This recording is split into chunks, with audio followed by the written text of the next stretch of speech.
ಮನಸ್ಸು ಮತ್ತು ಪ್ರಾಣ ಒಂದೇ ನಾಣ್ಯದ ಎರಡು ಮುಖಗಳು. ವೀಕ್ಷಕರೇ, ಇವತ್ತು ಪ್ರಾಣಾಯಾಮದ ಮಹತ್ವವನ್ನು ತಿಳಿದುಕೊಳ್ಳೋಣ. ಮೊದಲು ಪ್ರಾಣಾಯಾಮ ಎಂದರೇನು ತಿಳಿದುಕೊಳ್ಳೋಣ. ಪ್ರಾಣಾಯಾಮ ಎಂದರೆ ಪ್ರಾಣವನ್ನು ಸ್ವಾಧೀನ ಮಾಡಿಕೊಳ್ಳುವುದು ಎಂದರ್ಥ. ಉಸಿರಾಟವನ್ನು ನಿಯಂತ್ರಿಸುವುದು ಆಗಿದೆ. ಪ್ರಾಣಾಯಾಮದ ಮಹತ್ವವನ್ನು ಎಷ್ಟು ಹೇಳಿದರೂ ಕಡಿಮೆ, ಆದರೆ ಕೆಲವೊಂದು ವಿಚಾರಗಳನ್ನು ತಿಳಿದುಕೊಳ್ಳುವುದು ಅತ್ಯವಶ್ಯಕವಾಗಿದೆ. ಪ್ರಾಣಾಯಾಮವು ಮಾನವನ ಆಂತರಿಕ ಶಕ್ತಿಯನ್ನು ಕ್ರಮಬದ್ಧಗೊಳಿಸಿಕೊಳ್ಳುತ್ತದೆ, ಅದಕ್ಕೆ ಪ್ರೇರಣೆ ಕೊಡುತ್ತದೆ. ಬೌದ್ಧಿಕ ಚಟುವಟಿಕೆಗಳು ಹೆಚ್ಚುತ್ತವೆ, ಸಂಕಲ್ಪ ಶಕ್ತಿ ವೃದ್ಧಿಯಾಗುತ್ತದೆ, ಸೃಜನಾತ್ಮಕ ಗುಣಗಳು ನಿರ್ಮಾಣವಾಗುವುದು. ಮೂತ್ರಪಿಂಡ, ಮೂತ್ರಕೋಶ ಹಾಗೂ ಜೀರ್ಣಕ್ರಿಯೆ ಶಕ್ತಿಯುತವಾಗುತ್ತವೆ. ಜೀರ್ಣಕ್ರಿಯೆ ಮತ್ತು ಜೀರ್ಣಿಸಿದ ಆಹಾರವನ್ನು ರಕ್ತಗತ ಮಾಡಿಕೊಳ್ಳುವ ಕಾರ್ಯಗಳ ನಿರ್ವಹಣೆ ಉತ್ತಮವಾಗುತ್ತವೆ. ಮನಸ್ಸು ಮತ್ತು ಪ್ರಾಣ ಒಂದೇ ನಾಣ್ಯದ ಎರಡು ಮುಖಗಳು. ಒಂದನ್ನು ನಿಯಂತ್ರಿಸಿದರೆ ಇನ್ನೊಂದು ತಾನಾಗಿಯೇ ನಿಯಂತ್ರಿತವಾಗುವುದು. ಪ್ರಾಣಾಯಾಮವು ಮನಸ್ಸನ್ನು ಶಾಂತ ಮಾಡಲು ಪರಿಣಾಮಕಾರಿಯಾದ ಸಾಧನವಾಗಿದೆ. ಶಿಸ್ತುಬದ್ಧ ಪ್ರಾಣಾಯಾಮ ಹಾಗೂ ಯೋಗಾಸನಗಳು ನರಮಂಡಲವನ್ನು ಬಲಗೊಳಿಸುವುದಲ್ಲದೆ ಚುರುಕಾಗಿರಿಸುವುದರಿಂದ ಏಕಾಗ್ರತೆಗೆ ಬಹಳ ಸಹಕಾರಿಯಾಗುತ್ತದೆ. ಇಂದಿನ ದಿನಗಳಲ್ಲಿ ವಿದ್ಯಾರ್ಥಿಗಳ ಮನಸ್ಸು ಬಹಳ ಚಂಚಲವಾಗಿರುತ್ತದೆ.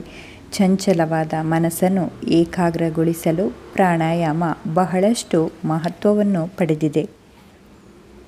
ಇಂದಿನ ಯುಗದಲ್ಲಿ ಸುಖವನ್ನು ಹುಡುಕಲು ಹೊರಟ ಮಾನವನಿಗೆ ಅನೇಕ ರೀತಿಯ ಆತಂಕ, ಚಿಂತೆ, ಒತ್ತಡಗಳು ಉಂಟಾಗುತ್ತವೆ. ಇವುಗಳ ನಿವಾರಣೆಗೆ ಯೋಗಾಭ್ಯಾಸ ಹಾಗೂ ಪ್ರಾಣಾಯಾಮಗಳು ಆಶಾದೀಪವಾಗಿದೆ. ಪ್ರಾಣಾಯಾಮ ಸಾಧನೆ ಮಾಡುವವರು ಮನಸ್ಸನ್ನು ಸಂಪೂರ್ಣವಾಗಿ ಅದರ ಮೇಲೆ ಕೇಂದ್ರೀಕರಿಸಬೇಕು. ಒಳ್ಳೆಯ ವಾತಾವರಣ ಸಹ ಅವಶ್ಯ. ಸಾಧನೆ ಮಾಡುವವರು ಕೆಲವೊಂದು ಸೂಚನೆಗಳನ್ನು ಪಾಲಿಸುವುದು ಒಳಿತು. ಪ್ರಶಾಂತವಾದ ವಾತಾವರಣ ಇರಬೇಕು. ಸ್ವಚ್ಛವಾದ ಒಳ್ಳೆಯ ಗಾಳಿ ಬರುವ ಕೋಣೆಯನ್ನು ಆಯ್ದುಕೊಳ್ಳಬೇಕು.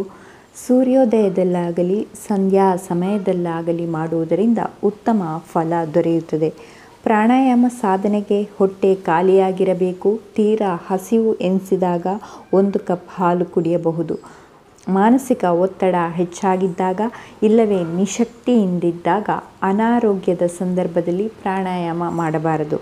ಪ್ರಾಣಾಯಾಮ ಮಾಡಲು ಸ್ಥಿರವಾಗಿ ಕುಳಿತುಕೊಳ್ಳುವ ಯಾವ ಆಸನವಾದರೂ ಪರವಾಗಿಲ್ಲ.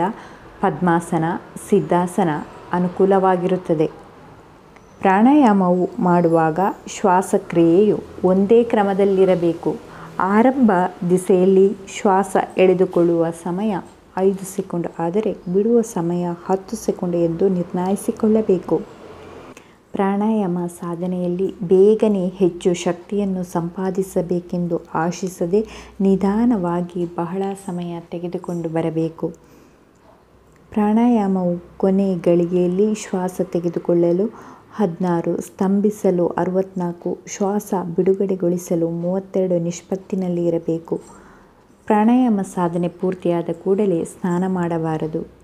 ಹೀಗೆ ಪ್ರಾಣಾಯಾಮ ಸಾಧನೆ ಮಾಡುವವರು ಕೆಲವೊಂದು ವಿಷಯಗಳನ್ನು ಗಮನಿಸಬೇಕು.